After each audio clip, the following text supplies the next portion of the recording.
por exemplo, ao Livro dos Espíritos, a questão de número 918, também lá no capítulo de número 17, que são os textos em que Kardec vai nos descrever o que seria para ele, para a espiritualidade, essa referência do homem de bem, nós logo até nos assustamos com a dimensão do que está proposto. Quando vamos lendo cada um dos itens que Kardec elenca como sendo um item que caracteriza o homem de bem, nós logo vemos o quanto temos a caminhar. São muitas as frentes de trabalho, são muitas as características, as virtudes, as luzes que nos cabe desenvolver e incorporar para que verdadeiramente nos apresentemos ao mundo como homens, mulheres de bem.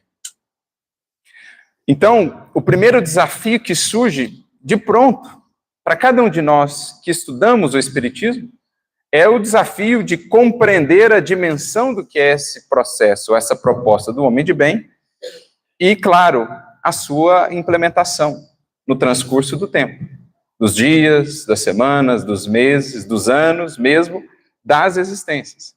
Porque tal é a magnitude do que está ali que reconhecemos uma existência não é suficiente para chegarmos à culminância daquilo que é a nossa destinação, daquilo que é todo o potencial que está em nós aqui latente e que nos cabe agora desenvolver, transformando em potência realizadora. Então, o primeiro desafio é esse, ver que o homem de bem, aquele paradigma, o arquétipo que nos é apresentado, ele está no horizonte como referencial. Dele, em toda a sua grandeza e profundidade, estamos ainda distantes, mas, pelo menos, já o temos como referência. Porque, senão, essa fala não encontraria, digamos assim, um público-alvo. Quantos poderemos, de fato, no mundo nos denominar homens de bem, mulheres de bem? Mas, pelo menos, já temos isso como referência. Já tomamos essa senda, já nos propomos a ser discípulos de Jesus. Então, nesse sentido, essa mensagem, de fato, nos alcança. O convite chega e fala a todos nós. Agora, é preciso considerar também a mudança de contexto que os tempos modernos nos trouxeram. Algo que, de certo modo, foi previsto por Jesus. Não só por ele, por aqueles que foram seus colaboradores diretos, naqueles tempos de novidade. Esse um programa, como o Espiritismo nos ajuda a entender, cada um de nós, de modo algum, se reduz a um apenas. Estamos a tratar ali de séculos. Para um processo que deve encontrar de nossa parte dedicação, cada vez mais senso de aproveitamento do tempo, cada vez mais consciência de responsabilidade ante o conhecimento recebido.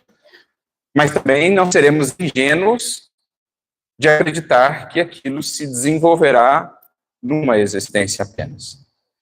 Já quando está entre nós, Jesus estabelece um programa, porque sabia que no transcurso dos séculos, cada um de nós, enquanto espíritos, haveríamos de despertar mais e mais, de compreender cada vez mais profundamente tudo o que ele nos trouxe, muitas das vezes na forma de parábolas ou de sínteses luminosas de grandes verdades e morredoras. Ali temos bilhões de anos de evolução sintetizados em frases sintéticas, que são verdadeiros mananciais de luz, se soubermos nos debruçar adequadamente sobre elas. Cada uma das frases de Jesus é uma semente com infinito potencial. Uma vez acolhida pelo Espírito, lançada no solo do coração e devidamente regada e cultivada, ela há de produzir muito no transcurso dos erros. Então, por isso, no Evangelho, nós vemos um programa que se estende para muito além apenas daquele contexto em que Jesus e os seus primeiros continuadores estavam. Faltava ou faltou ao longo dos séculos para muitos de nós, no entendimento do real programa do Evangelho, um elemento chave para que pudéssemos realmente acessar toda a sua magnitude, que é o elemento da reencarnação.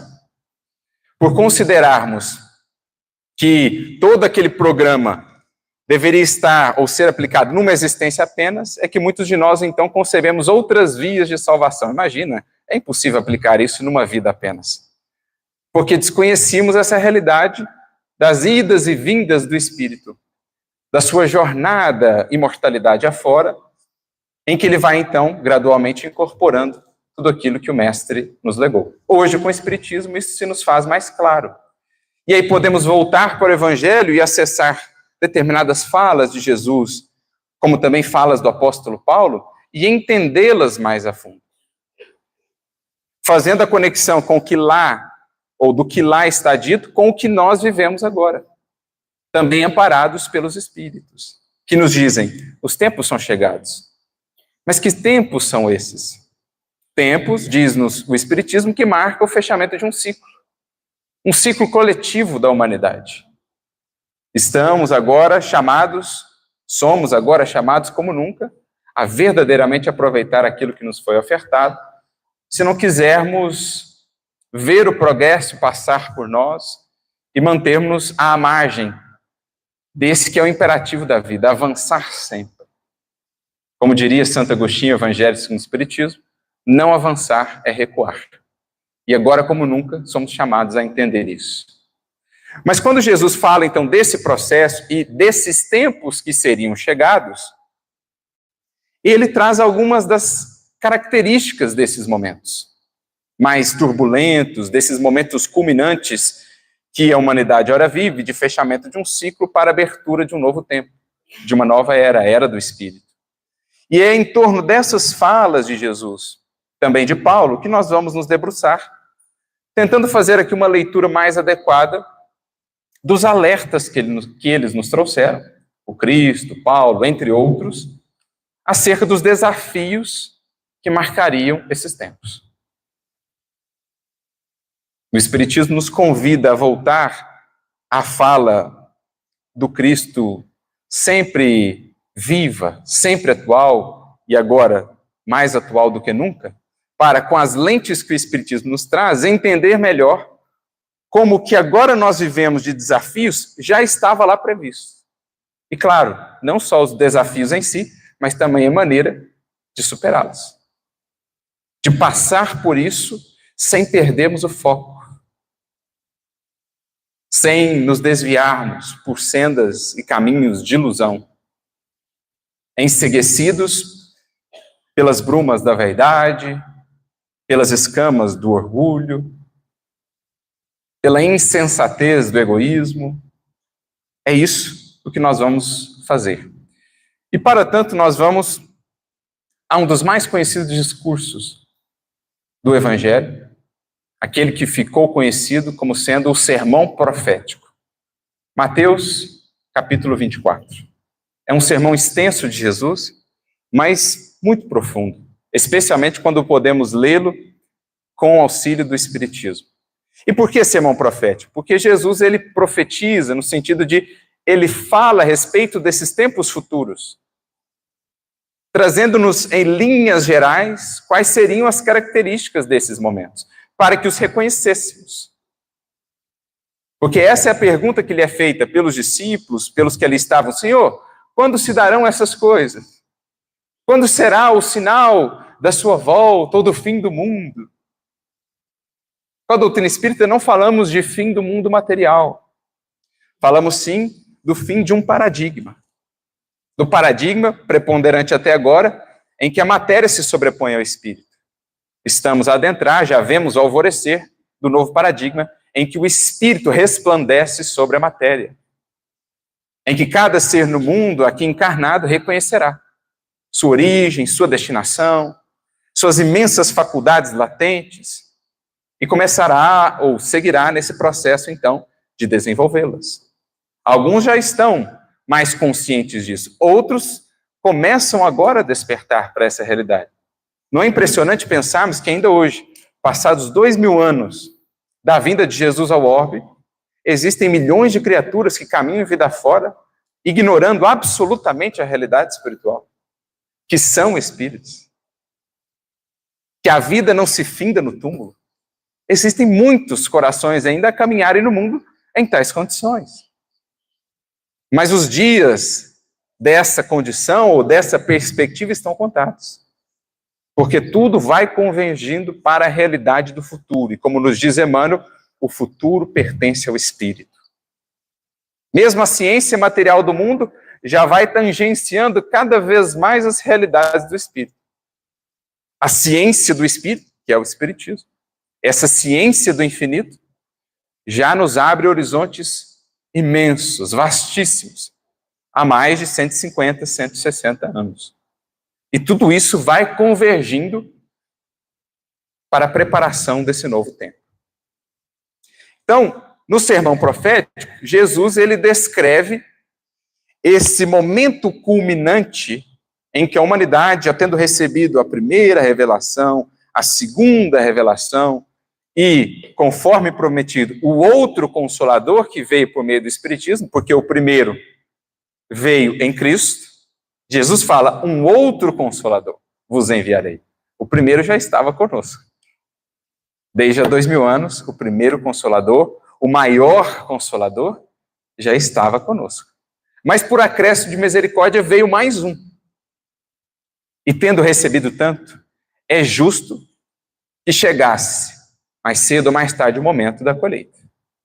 O momento da aferição. Não é assim nas parábolas, chamadas parábolas escatológicas no Evangelho?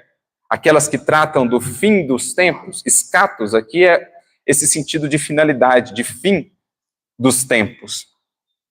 Por exemplo, a parábola do trigo e do joio. Deixa crescer junto, até o momento da ceifa. É uma das parábolas escatológicas. Há o adubo, há o cultivo, há a liberdade de sementeira, deixa crescer, trigo e joio, deixa plantar, trigo e joio. Mas chega o momento da ceifa. Chega para o indivíduo, como chega para a coletividade humana. E é isso que agora vivemos. É isso que Jesus vai descrevendo nesse sermão profético. E ele inaugura a sua fala dizendo assim, desenhando para nós, alguns desses maiores desafios que nós vemos agora perfeitamente caracterizados nos nossos tempos. Ele começa dizendo assim, acautelai-vos para que ninguém vos engane. Acautelai-vos para que ninguém vos engane. Porque surgirão muitos falsos profetas, muitos que dirão estar vindo em meu nome, e enganarão a muitos. Acrescenta o mestre, nessa descrição do sermão profético, que seria um tempo em que muitos se escandalizariam, em que muitos se odiariam uns aos outros, trair-se-iam uns aos outros. Quando a gente olha numa visão panorâmica para o mundo moderno, que alcançou píncaros de inteligência, de grandeza do intelecto, desenvolvimento da ciência e da cultura, nós, ao mesmo tempo, do lado dessa luz ou desse brilho do intelecto, vemos ainda as sombras do interesse pessoal, da corrupção, das guerras, dos fanatismos ideológicos, políticos, que separam famílias, que afastam até mesmo amigos, que distanciam as pessoas, que introjetam ódio nas relações. Por causa de uma ideia que se abraça em oposição a outra ideia, as pessoas deixam de se falar, deixam de se conversar, deixam de se gostar. Pessoas que muitas vezes tinham vínculo. Essas características, alguém poderá dizer, sempre existiram, de fato. Mas parece que agora estão ainda mais acentuadas. Talvez até pelo que a tecnologia nos trouxe. Tudo agora é a todo tempo. O mundo está, digamos assim, integrado. Os problemas de um lugar não são mais problemas só daquele lugar, porque eles têm ecos, eles ressoam em outros lugares, ou recebem também influências de outros lugares. A internet, ela como que diminuiu distâncias no tempo, no espaço, e fez tudo virar uma coisa só. E esses problemas, eles também repercutem em outras partes. Então parece que essas características, elas se acentuam. E por isso segue Jesus dizendo, e surgirão muitos falsos profetas, que enganarão a muitos, e por multiplicar a iniquidade, o amor de muitos esfriará. por multiplicar a iniquidade, pelos problemas do mundo, que agora, digamos assim, transbordam, são também mais vistos, que há que se considerar isso. Os problemas são mais vistos, tanto porque temos mais conectividade, como também porque temos, nesses 2000 anos de jornada, ainda que muitas vezes reticentes, hesitantes, temos já algo mais de consciência. E aquilo que não víamos antes, agora pelo menos já vemos. Muitos dizem assim, mas o mal só aumenta. Será que o mal só aumenta ou a nossa percepção dele é que se torna maior? O que antes considerávamos normal, agora já não é mais tão normal assim, porque a nossa consciência está minimamente mais esclarecida. E aí temos a sensação de que o mal aumenta. Por abundar essa iniquidade, o coração de muitos acaba por esfriar, desanimar. Jesus segue, é um sermão extenso, ele traz ali muitas orientações simbólicas sobre o que fazer nessa época, e lá mais à frente, no versículo 23 e 24 desse sermão, ele diz assim, então, se alguém vos disser, eis que o Cristo está ali, ou aqui, não lhe dê crédito. Porque surgirão falsos cristos e falsos profetas, e farão tão grandes sinais e prodígios que, se possível fora, enganariam até mesmo os escolhidos. Se possível fora, enganariam até mesmo os escolhidos. Recordamos-nos também algumas orientações do apóstolo Paulo, especialmente nas suas epístolas a Timóteo, primeira epístola a Timóteo, no capítulo 4, versículos 1 e 2, quando Paulo fala, olha, saibam que nos últimos tempos, ele fala destes tempos, muitos apostatarão a fé, isto é, se afastarão da fé, dando ouvidos a espíritos enganadores, a doutrinas estranhas, pela hipocrisia daqueles que falam mentiras, tendo cauterizada a sua consciência. Veja que Paulo trabalha algo similar daquilo que Jesus havia trabalhado no sermão profético. O cuidado com aquilo que se afasta da verdade. O fato de que muitos, deixando-se levar por certas ilusões, por certas doutrinas não propriamente harmonizadas com a verdade divina, acabariam sendo embalados, por isso, afastando-se da verdadeira fé, da verdadeira compreensão das leis da vida. Na sua segunda epístola a Timóteo, última carta que ele escreve, também no capítulo 4, ele acrescentaria, porque chegarão tempos, chegarão dias, mais uma vez falando desses últimos dias, em que muitos não suportarão a sã doutrina. E tendo coceira no ouvido, amontoarão para si doutores conforme as próprias concupiscências. E os seus ouvidos se afastarão da verdade. Então veja, são descrições que esses iniciadores da nossa fé nos deixaram e que pedem de nós uma maturidade de reflexão para as compreendermos. Ora, orientações do próprio mestre, orientações de Paulo, aquele que talvez foi um dos que melhor compreendeu a grandiosidade do programa do Evangelho. Mas orientações que às vezes nos parecem assim difíceis de entender, estranhas, palavras diferentes com as quais não estamos acostumados, mas eis o convite do Espiritismo. Há um estudo lúcido, racional, buscando também a inspiração do mais alto para que penetremos nesses que são verdadeiros alertas do Cristo, de Paulo e de outros, para os que agora vivemos esses tempos que são chegados, tempos de transição. E buscando então desdobrar essa fala de Jesus e conectar, claro, a realidade que todos nós vemos nesse mundo moderno, nos dias atuais, nós pensamos aqui em alguns pilares, ou melhor, em alguns eixos principais de desafios que faceamos nesses tempos modernos. Os desafios para aqueles que já estão numa busca de melhoria, que já vislumbram o homem de bem como referência para as suas vidas, que já querem ser discípulos de Jesus. Quem ainda não está nessa busca, muitas das vezes estará ao sabor do vento. Estará sem norte, sem referência. Mas nós aqui trabalhamos com a consciência de que temos no Cristo um modelo e um guia. No seu evangelho, o tratado maior que nos deve iluminar os passos, que deve ser para nós o ponto de comparação, o crivo de análise em relação a tudo aquilo que vemos no mundo, a tudo aquilo que o mundo nos propõe. Então pensamos em alguns eixos principais de desafios para esses que anseiam por ser homens e mulheres de bem, considerando o contexto em que vivemos. E o primeiro deles diz respeito a isso que aparece com tanta frequência, né, na fala de Jesus, nas falas de Paulo, essa questão da mentira.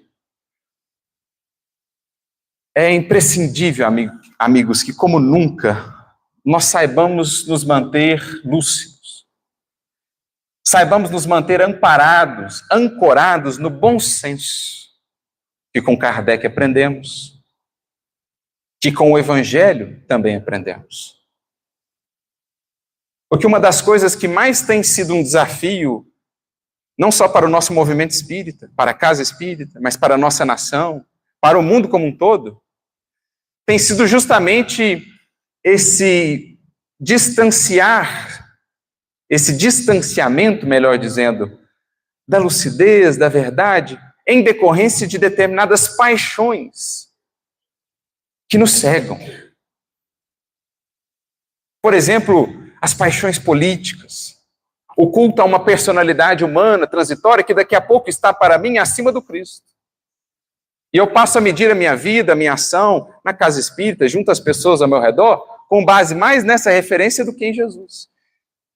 E aí, em nome disso, dessa doutrina, dessa pessoa, doutrinas e pessoas que passarão, mas o Cristo não passará, eu me afasto, eu rompo relações, eu odeio, eu sou agressivo, mesmo já conhecendo a mensagem do Cristo.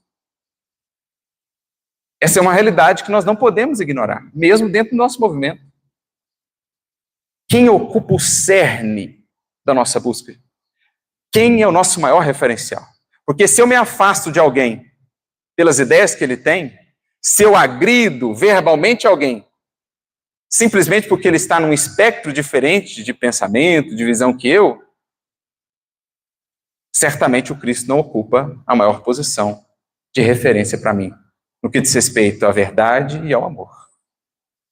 Não há problema nenhum em divergir. Não há problema nenhum em debater ideias. Tudo isso faz parte do progresso da sociedade na qual estamos inseridos. Agora, a gente precisa analisar com muito carinho até onde as paixões estão nos levando. O comprometimento que elas estão causando em lares, em instituições, na nação como um todo, no mundo como um todo. Porque alçamos as primeiras posições de importância determinadas doutrinas, determinadas pessoas que são erguidas ao ponto de culto idolátrico, praticamente, e o Cristo, então, relegado a segundo plano, e com essa referência agora deturpada, a gente acaba incorrendo em desvios, em incompreensões quanto ao que é central. Então, o primeiro ponto que devemos colocar aqui em relação a esses desafios: não deixemos de ter no Cristo a referência maior para nós. Na sua mensagem, esclarecida, desenvolvida com o bom senso tão lúcido de Allan Kardec. Porque se nos deixarmos conduzir pelas paixões, como disse Jesus, muito facilmente seremos enganados. Daremos tudo aquilo, aquela causa, aquela ideologia, aquela ideia, para logo ver o quão efêmera é, o quão reduzida ela é em relação à grandiosidade da verdade que o Cristo expressa. O Cristo, para nós, como o maior referencial. Segundo ponto, é preciso termos muito cuidado com os deslumbramentos do nosso tempo. Numa era de conectividade, numa era em que a exposição foi tão ampliada, muito facilmente somos escolhidos pela vaidade, pelas distrações que esse mundo moderno nos propõe. E aí caímos ou na comodidade, aí caímos num personalismo que nos faz, mais uma vez, perder a referência do Cristo, nos colocando numa posição que, em verdade, ainda não é a nossa. numa supervalorização de nós mesmos. Nós estamos numa era de exposição como nunca antes vista. E isso, naturalmente, ativa em nós determinadas tentações, determinados arrastamentos. Não nos deixemos tomar pela ideia de que a aparência vale mais do que a realidade. Para quantos hoje no mundo mais vale aparentar que se é algo do que efetivamente analisar se aquilo é verdadeiro em si mesmo? Não importa que eu esteja buscando a sabedoria, importa que os outros me achem sábio. Não importa se eu estou realmente lutando para construir virtude, o que importa é que os outros saibam ou me achem virtuoso. E aí colocamos a aparência acima da essência, porque as redes sociais, a exposição dos nossos tempos modernos favorece isso, e construímos toda uma obra, toda uma realização, cujo verniz é até belo, mas o miolo, a essência, não é verdadeiro. Esse é um cuidado que nos cabe ter também nos nossos tempos. Um desafio para todos nós. Como é também um desafio lidar com os convites à acomodação, à estagnação. Nunca tivemos tantas formas de prazer, de satisfação imediata, de conforto. E é muito fácil fazer da nossa busca na doutrina espírita ou religiosa de qualquer denominação que for, simplesmente um exercício assim mais formal, convencional, meramente intelectual, sem busca legítima de transformação. Acomodamos-nos com o bem-estar, com o conforto, cumprimos ali o formalismo da experiência religiosa, da espiritualidade de cunho mais exterior, acreditando que isso bastará para cedo ou tarde nos vermos às voltas com as mesmas frustrações, com os mesmos conflitos, porque não é um movimento verdadeiro de busca. Dizia-nos Emmanuel, não busque bem-estar sem antes estar bem. O mundo nos inunda com muitos arrastamentos, com muitos convites, com muitas propostas que nos dizem, se tiveres isso, estarás feliz, estarás bem. Compre isso, faça aquilo, tenha esse ou aquele conforto, essa ou aquela satisfação de ordem mais sensorial, mais imediata, e com isso vamos nos anestesiando e deixando sempre para depois aquilo que nos pede mais sacrifício, mais renúncia, mais luta, mais determinação, mais disciplina. Então, outro cuidado é o da acomodação. A tecnologia favoreceu tanto as trocas, mas às vezes também ela pode nos induzir a uma certa acomodação. Outro desafio dos nossos tempos. Então, o desafio da vaidade, do lidar com a exposição, o desafio da acomodação, das tantas distrações que o mundo moderno nos propõe, o desafio das doutrinas e das paixões que às vezes nos toldam a visão e nos afastam da referência que é Cristo, da referência maior que é Jesus.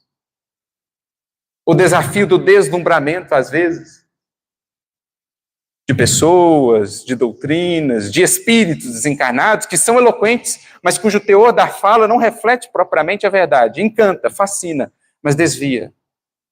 Daí a importância de conhecer muito bem os critérios que em Kardec, que no Cristo nos são dados, para que não nos deixemos também embalar por cantos de sereia. Porque Kardec dizia a respeito do espiritismo, ou dos tipos de espíritas, um dos tipos mais delicados e comprometedores para a própria doutrina, como ele define lá no livro dos médiuns, os espíritas deslumbrados. Aqueles que acolhem tudo como sendo espiritismo. Veio do mundo espiritual, é verdadeiro. Veio do mundo espiritual sem o cuidado do bom senso, da análise. Isso aqui reflete Cristo, isso aqui está de acordo com os fundamentos que a gente aprende com Kardec, com as obras seguras que vieram depois. Cuidado com o deslumbramento, né? E a gente vai passando isso adiante sem critérios, sem crivo, sem análise, e aí nós nos tornamos também falsos profetas por tabela.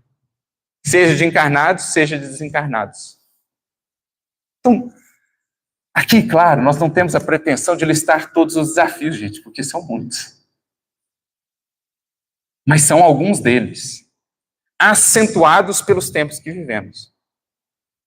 E um outro, talvez, que é como que um subproduto desses anteriores. Porque alguém olha, então, para esse cenário e fala assim, meu Deus, quão desafiador é. Não vai dar certo, não tem jeito. E aí a gente cai num dos desafios maiores, que é o que Jesus fala lá no Evangelho. E por abundar a iniquidade, o amor de muitos esfriará. Sabe qual é o desafio? O desafio do desânimo.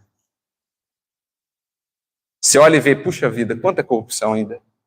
Puxa vida, quanto desvio ainda. Puxa vida, quanto problema ainda. Não só fora, viu?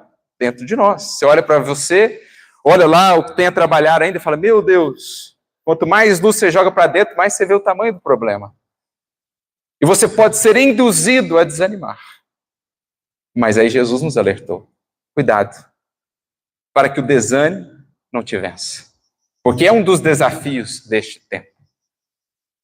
E aí nós adentramos, digamos, no cerne do que é mais importante para aqueles que realmente se propõem a seguir Jesus nestes tempos. É entender que tudo isso nós poderemos superar se estivermos ali serenos, equilibrados, caminhando para e passo com Jesus, com Kardec, como balizas da nossa jornada, estudando, orando, aprendendo, mas acima de tudo, buscando alcançar o cerne da proposta do Evangelho. Porque o que está sendo feito agora no mundo, meus amigos, em verdade é uma seleção. É uma análise do teor dos corações, da firmeza dos caracteres. E aqui me recordo da fala do próprio Espírito de Verdade. Quando ele nos diz lá no capítulo 20 do Evangelho segundo o Espiritismo, os trabalhadores da última hora, os obreiros do Senhor. Deus procede agora a um censo dos seus servidores e já marcou com o dedo aqueles cujo devotamento é apenas aparente, a fim de que não usurpem o salário dos servidores fiéis. Porque é aqueles que não recuarem diante dos seus postos, é aqueles que não recuarem diante desse cenário de imensos desafios, que ele confiará os postos mais difíceis na grande obra de regeneração.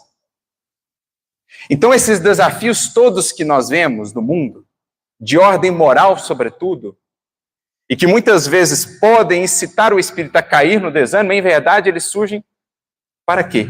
Ou com que finalidade? Avaliar em quais corações há realmente devotamento.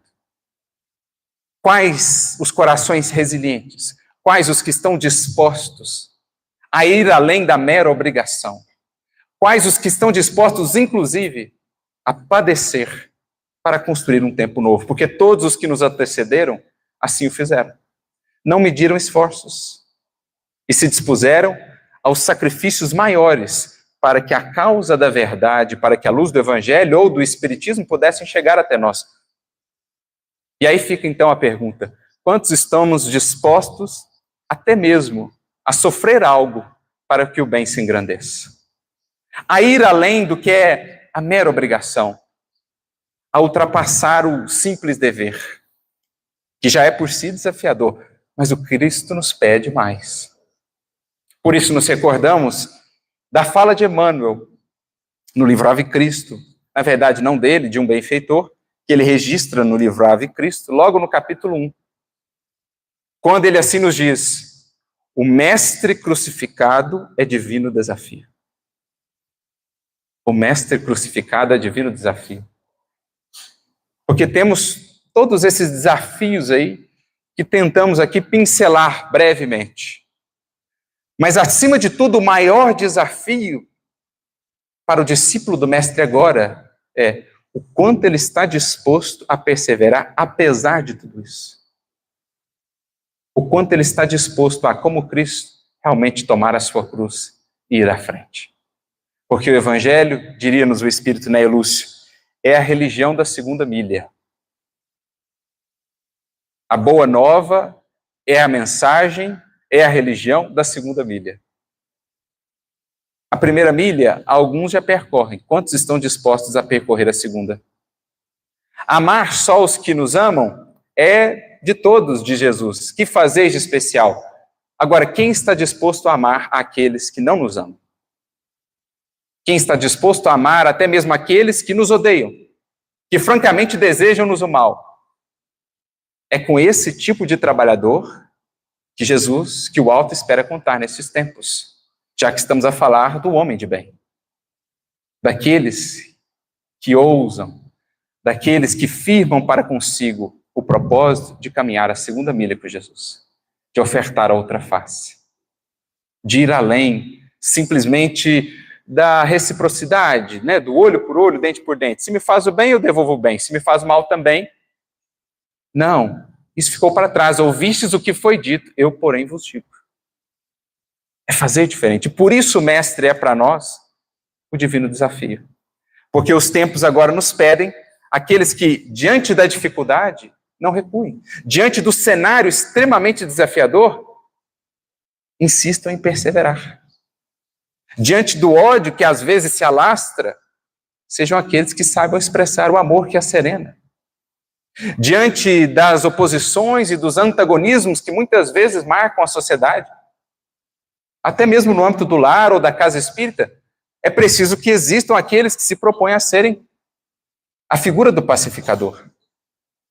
E o pacificador, eu até falava com a Flavinha ontem isso, o pacificador ele se coloca numa posição em que muitas das vezes ele não será compreendido nem por um nem por outro lado. Então ele apanha em dobro. Ele é duplamente incompreendido, mas é desses que Jesus precisa. Porque é isso o que ele nos demonstrou. É isso que ele, é isso que Paulo, é isso que Kardec, é isso que tantos outros verdadeiramente comprometidos com o Evangelho nos ensinaram. Esse, portanto, o maior desafio para nós nestes tempos. Os que quiserem realmente edificar a condição de homens de bem em si, serão testados em sua fidelidade a toda prova, em sua resiliência, em sua perseverança, porque depois da frase, por abundar em iniquidade o amor de muitos esfriaria, Jesus já nos traz logo o antídoto. Mas aqueles que perseverarem até o fim serão salvos. É isso que o tempo nos pede.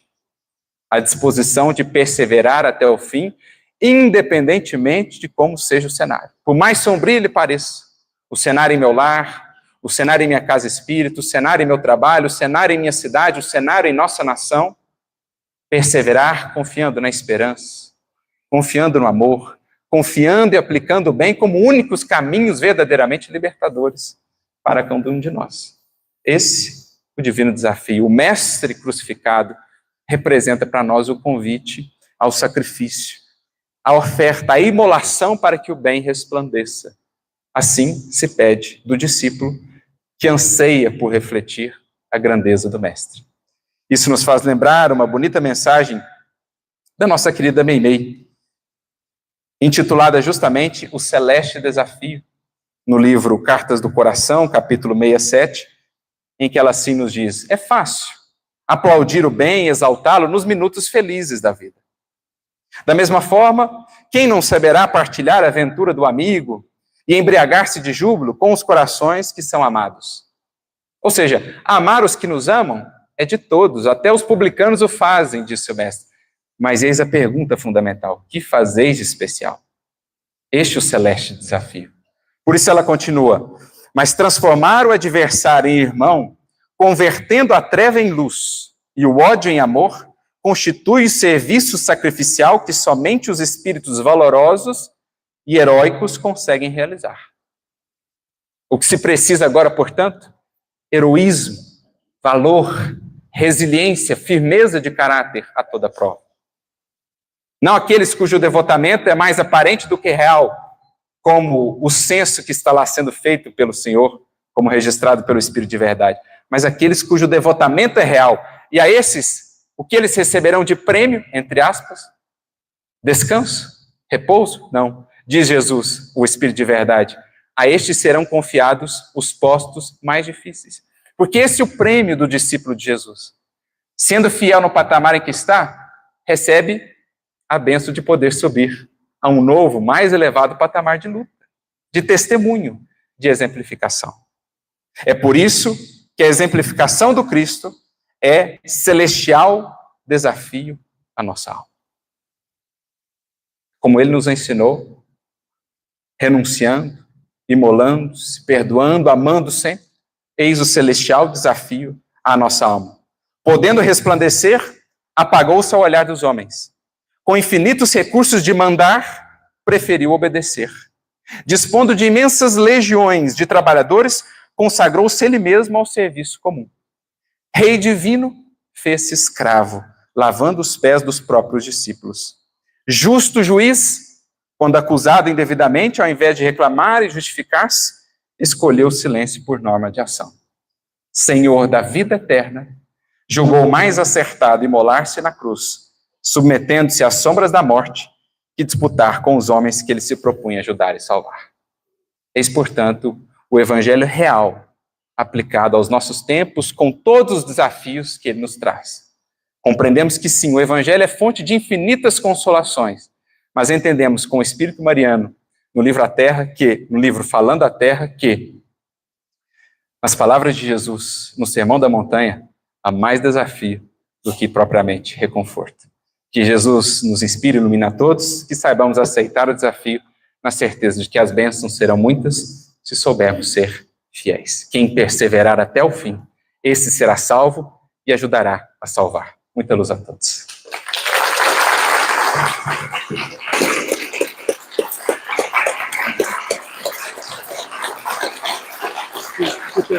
Sim, claro. Obrigado, minha querida. Tem uma foto, né? Vamos fazer o nosso registro. Nosso agradecimento ao Arthur Valadares pelo excelente tema.